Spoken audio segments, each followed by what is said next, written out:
Gjykata e Apelit ka ndryshuar pjesërisht vendimin në rastin e shumë përfolur për vrasjen në lokalin Kobra City, duke ja ulur dënimin njëri prej të akuzuarve, ndërsa ka lënë në fuqi pjesën tjetër të aktgjykimit të gjykatës themelore të Prishtinës.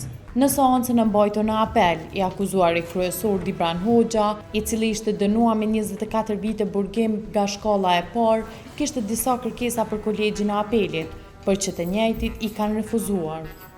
Nëse ka mundësi edhe me mafrut të shmitar polici që kur kanë kalu ata që i ka marrë, që i ka pa pasaportet edhe kur kanë kalu ata policin e doganës Shqipërisë, me masjet se të shmitar nëse ka mundësi.